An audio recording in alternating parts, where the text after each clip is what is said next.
It's cut day, and the Chicago Bears had to get their roster down to 53 men. We're going to talk about it all and more on today's Chicago Bears Central. You are now tuned in to Chicago Bears Central, your number one place for all Chicago Bears news and content.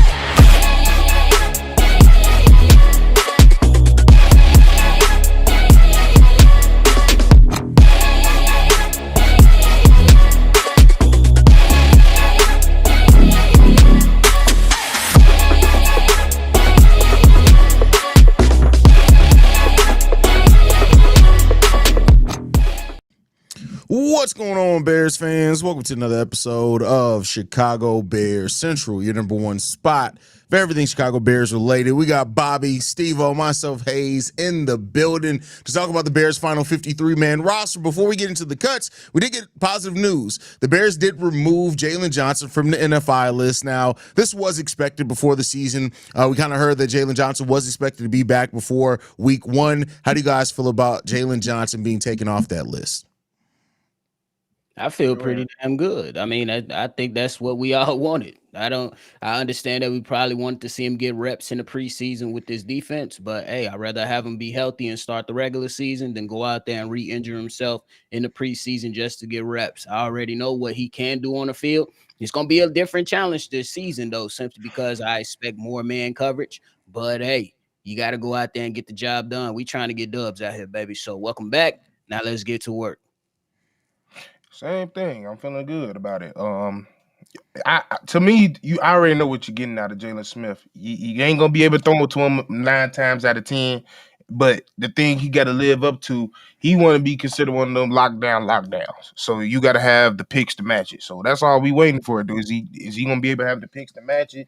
And like I said, like Bobby just said, I don't think anything in the preseason he was gonna show that much anyway, because we already seen that he was gonna be working overtime because the D-line wasn't getting home. So to have him game one back, that's most important. So I'm glad with that. All right, fair enough.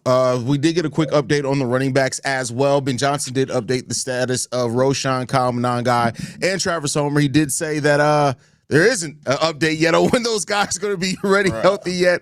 It's so bad that DJ Moore was taking snaps at running back in practice. Like, how do you guys like the running back room was already something a lot of Bears fans had concerns over. You cut a guy like Ian Willer, he doesn't make the team. Deion Hankins goes on injured reserve. Kyle Monangai, a guy that actually looked pretty good for the Bears, has not played, outside of one preseason game. How concerned are you guys about the running back room for the Bears? I don't understand what the hell you cut Ian Willer for then. If you knew this was going down the pipeline, you knew there is no reason, or they can't sit here and stay with a straight face. They didn't know, like you just said, Rojo, Kyle Monangai wasn't going to be ready. You knew this way ahead of time. So why would you cut somebody that showed he was capable to do some things if you allowed him to? And you just the other guy, Deion Hankins, who you also auditioned, is now is injured. That's what I'm walking away from this whole conversation. That's my question mark. What did you cut Ian Willer for? Because who the fuck you talking about bringing in? I ain't like it. I'm just saying. Yeah, I think that's just a part of the process. Personally, I think they're going to just put Ian Will on the practice squad, and then they'll be able to utilize them. You can call guys up for that. I would just be mindful to let everybody know, just because you see a final 53 right now is most likely still going to be some changes. At least my anticipation that's going to be coming down the pike, simply because if we seeing and talking about the edge, they are seeing it too. If they got guys right there that they want to talk about, and including certain trades, that's going to be up for discussion as well.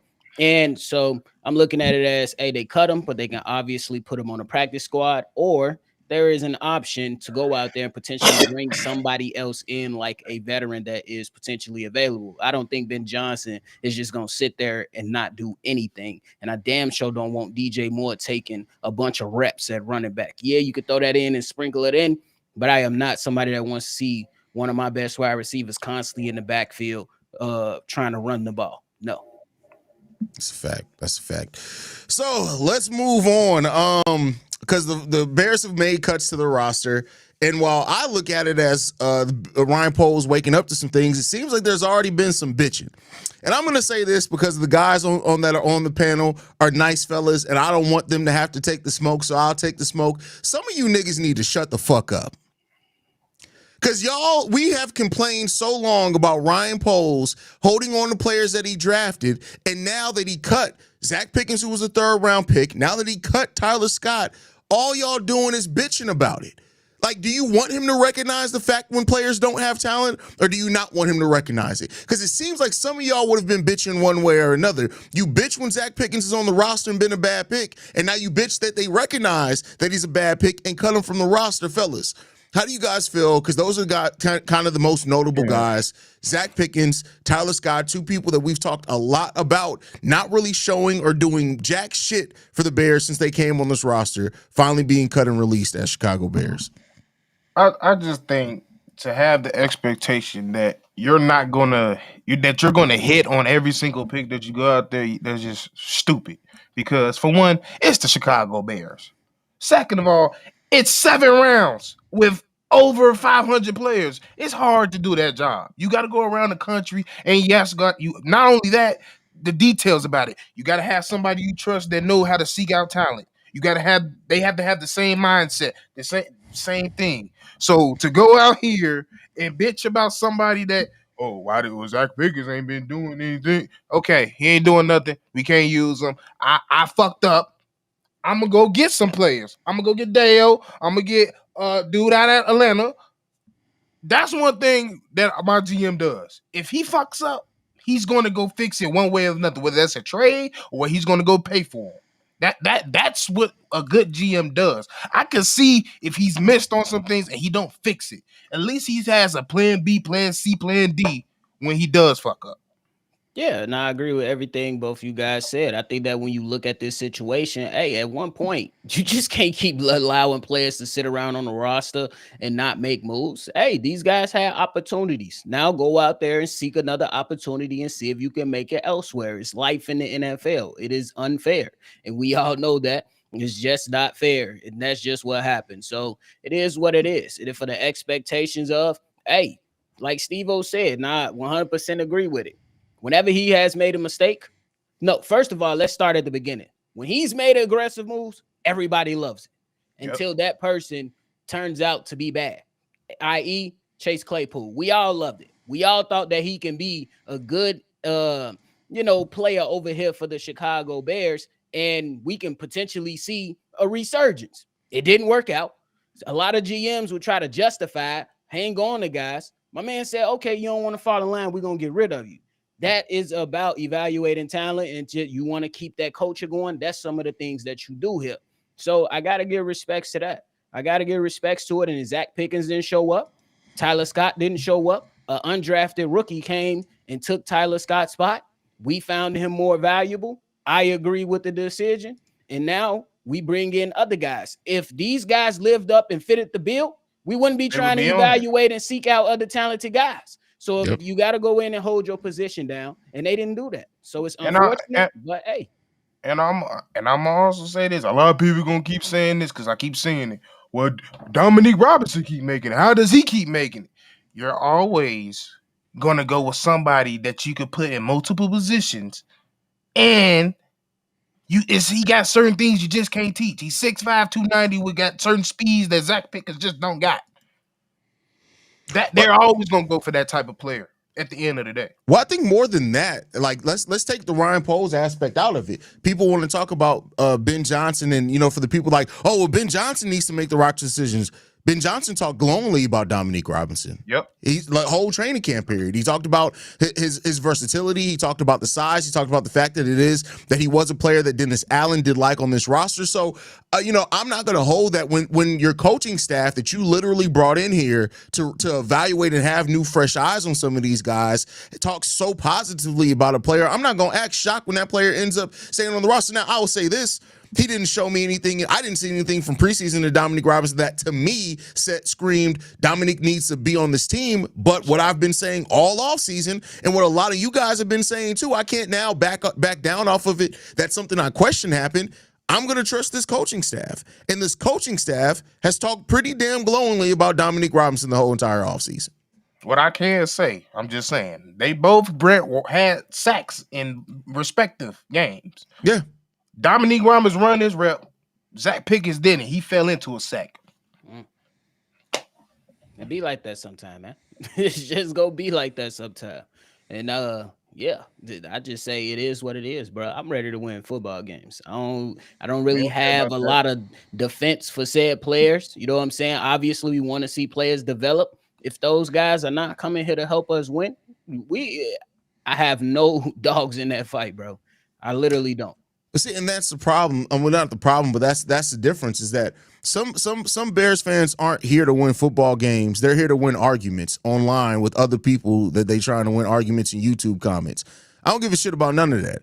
I'm going to trust this coaching staff. Now, and keep in mind, they're not putting Dominique Robinson in a spot where he's featured or anything.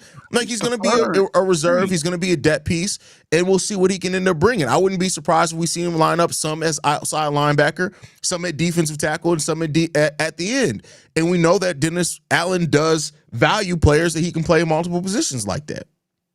That's it. That's it. That's how you chalk it up to the game, man. We try to evaluate talent to get wins. That's it. It is So- what it is. And you got to trust the coaching staff. This coaching staff, to me, has shown that they're better than the last coaching staff that we had. Now let's see if this can translate into wins. That's all we want to see. We want to That's see. a fact. That's a fact. All right, so let's another cut that happened today. J.P. Richardson did get cut by the Chicago Bears today. How you guys feeling in regards to that? I kind of seen it happen when he the last thing we heard about him, he got hurt. So he wasn't able to give his lasting performance in that Chiefs game. So, and that was probably the game that was going to solidify either him or Jade.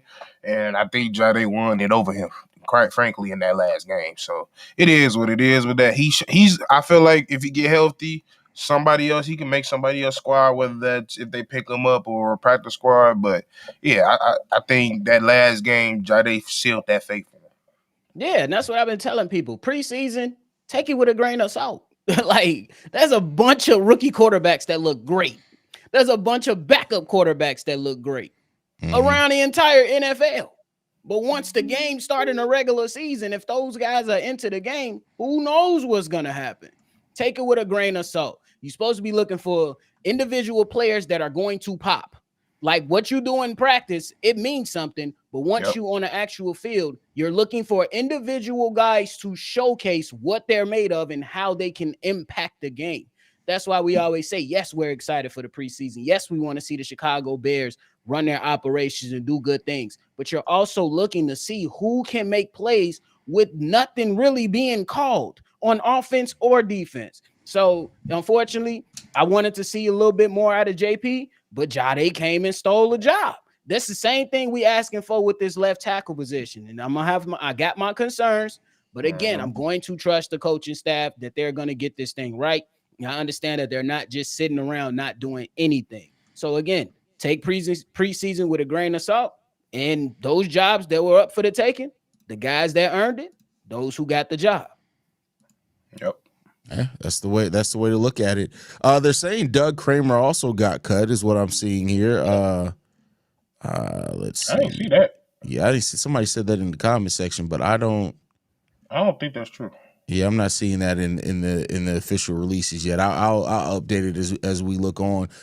Question: is there anybody though that you guys from who got cut? Of course, we talked about a little bit about Ian Willer. That was more of a surprise for you. I got one right here being reported by Courtney Cronin. Zay Frazier will miss the 2025 season. The personal issue is that he's been dealing with something the Bears discovered after he was drafted, and it's something that stems from before he got to Chicago. They say he'll still be around the team, spending time in meetings, the weight rooms, and the medical staff, but he done for 2025. Well, that makes sense. They did put him on the non-football injury list, which means that they don't expect him to play, but they do want him to stay around in the building. So that's not too big of a surprise for me because we heard that he was going to be on that injury list yesterday. But that sucks that he's dealing with something of that nature that happened before he came to the league. So agreed. Yeah. The only one that was kind of surprising was Joe Wilson, the tight end. I felt like really? he played solid. Like he played out of all the backup tight ends, he played solid, more solid than the other ones to me. Yeah, I don't really got no surprises anywhere else. Outside of that, yeah, like it is what it is. I think that most guys that flash earn their, earn their spot. I was pulling for Jade. Now, if he would have got cut, I would have been I've surprised. been surprised. I would have been surprised with that. But anything else, I'm pretty cool on. Not even gonna lie. Yeah, I mean everything's pretty straightforward in regards to the moves, the Bears doing the right things. I think when all that comes down to it, everything makes sense. Like even like even saying the tight end, like we got Cole Kmet, we got Colston Loveland, we got Durham Smythe, who's more of a blocking guy. I wouldn't be surprised if Wilson maybe ends up on the practice squad, something like that. But no, there's nothing. They're confirming Doug Kramer has been waived. Yeah, I seen that. Yeah, Damn, that sucks, man. it does. Hey, I think Doug Kramer gave them some good snaps this preseason. I agree. I agree. But when you got guys like Luke Newman showing up, that's a rookie and that's bigger and more. He battling out there against the Chiefs once, like he was able to start and look good. And then the fella McFadden, who filled in as well in the interior. You gotta go out there and just say who performed best when we needed them. Yeah. So I gotta give it to the guys. And that's a good draft selection for the Bears so far with Luke Newman. I didn't expect that good. He looked good out there. Okay, they're saying Doug has been placed on IR per Brad Biggs. Okay, so that sucks, but it does mean that he is going to still be staying in the franchise. So right, he's still Doug's still a quality backup. Yeah, so I'm glad we could keep him on board. Absolutely. Alien Express says Ian Willard could develop as a pass blocker. People hate on Travis Homer, but he's a great pass blocker. I mean, Travis Homer is a good blocker. If you're talking about any reason to keep Travis Homer on this team, his pass blocking is the reason why you would keep him on this team, hands down. And special teams. We trust him. Yeah, well, that's the only person we have trust in. Literally, he's one of the special team guys. You get people got to understand, regardless of how we feel as a person with one position. There may be another spot for the guys. Maybe another spot. You got to fill out all 53. How do you guys feel about the depth? One of the biggest concerns I had was the depth of the offensive line. You got Ozzie Trapillo, Theo Benedict, Luke Newman, Ryan Bates, Kieran Amagaje. That's basically your main backup guys on that offensive line. How confident are you guys in those players? With Luke, I feel good. And with Ryan Bates, he been healthy and he look good too. Ryan Bates was, and that's what a difference it makes when you have somebody. Ryan Bates was bad as a starter, but as a depth, I feel pretty confident. Yeah. What about you, Steve-O? Yeah, that's good. The only backups I don't like is Kyle Monanga. I mean, not Kyle Monanga. What's his name? Yale, Big Yale. That's what I call him. Karan. He need to take his ass back to Yale. Yeah, I think that's bad. Hey, look. That's literally I said give him a training camp with a new coaching staff, and hey, it is what it is. It is what it is. He had an opportunity to fight for that left tackle position, and then he allowed guys like Ozzie Trapillo to jump him, and then Theo jumped him to jump him. So it is what it is. I always want to see a guy receive an opportunity, but at the end of the day, we're gonna call it how we see it over here and say he didn't fit the bill. He didn't live up to it, but I don't think they're gonna give up on him yet. That's why he's still with the team. That's a fact. How you guys feel about the Bears carrying 6 wide receivers on the roster with Jahdae Walker making the roster, adding to Devin Duvernay, who's hurt right now, but how you guys feel about carrying those six wide receivers on the roster? I think that was necessary because I feel like we got some people that get knick-knack injuries, so you never know. So you need to keep some people on board. Hell, like you just said, Devin Duvernay, we're coming into some people already knick-knacked up. So yeah. Yeah, I don't have a problem with that. I think that some of these guys might have they're going to play special teams. Some of these guys, that's Devin Duvernay and Jahdae. So that's good. But then they also can make plays when placed in the offense as well. So like I said, like we've been saying the whole entire time, when it comes to other strings of a position, it's going to come down to how did you make plays in preseason and can you be utilized somewhere else? It's not going to be just because you're good at a wide receiver, we're going to keep you. No, you're going to have to be utilized in other places when we need you. So I don't have a problem with it. Yeah, for sure. Any other thoughts, fellas, before we get up out of here? No. I ain't got nothing else, brother. We in there. It's cracking though. Football is right around the corner. That's the best thing about it. We got a nice little weekend coming up with the holiday. So it's cracking. We getting ready for all this. College football come back on Saturday. Well, this weekend. We got games all weekend. So if my people that tune into that's gonna be fun. And yeah, man. We right around the corner. We get it's time. It's time to get it going. Hey, I'm super happy, bro. I'm excited for football season. I'm excited to actually get our players to get out on the field. Week 1 against the Vikings is going to be major. Week 2 against Detroit. Like and the Bears can't afford slow starts. They cannot afford a slow start this year. Crimson in the chat saying 13 days until Bears football. I can't wait, fam. I can't wait. I got one last thing for anybody that's in the chat. If you think that Ben Johnson is going to bench Caleb Williams, stop following Twitter idiots, please. Stop following Twitter idiots. Just get your mind right. It ain't happening. Delete Twitter. For real. Get out of Bears Twitter. Come up with your own train of thoughts, bro. It ain't good for your health. A lot of things ain't good for people's health, but they do it nonetheless. Oh, we got called out, said that we ducking. Oh yeah, bro. Like that was the craziest thing. Like, bro, like you know what it is. Pat the designer and the Windy City Breeze are the biggest gaslighters when it comes to anything physical. Pat can't even get his guys to show up for a show consistently. You think they're gonna show up to take on Chicago Bears Central in a flag football game? I'm about to say I ain't seen fucking JC in 2 days. Like motherfuckers can't even show up for your show first. Didn't worry about challenging Chicago Bears Central, bro. We gonna whoop them. Just Phoebe. Is it? Pat gonna be out there on our field, and he's gonna be out there by himself. And they gonna leave my boy out there hanging. Hey, don't go start no mess. Y'all know it's all love. This remedial bastard right here, there goes my man trying to cut our. First of all, I didn't say don't say what you want to say, but my freedom of speech includes my ability to tell you when you say something, you stupid for saying it. It's really that simple. It's really just pretty straightforward, bro. You can say whatever you want to say, but if you're stupid for saying it, I have my freedom of speech to tell you you're stupid. So there we go. And you could be stupid for saying it, and you could just be a stupid motherfucker. That's a fact. That's a fact. Shout out to Brandon LJ for supporting the channel, man. We appreciate y'all. All right, man. We'll catch y'all on the next one. We should be getting a practice squad announcement. It may happen as soon as tonight. Sometimes it's a day or so. I would not be surprised if they announce practice squad. People who hold on to that, we'll drop a video out, man. We appreciate y'all. Y'all can follow us at Shy Bear Central. You send us any feedback, questions, comments, concerns, ChicagoBearCentral@gmail.com. Lastly, if you want to leave a text message and our voicemail for the mailbag, the number to do so, 773-242-9336. We're the #1 spot for everything Chicago Bears related. Love y'all.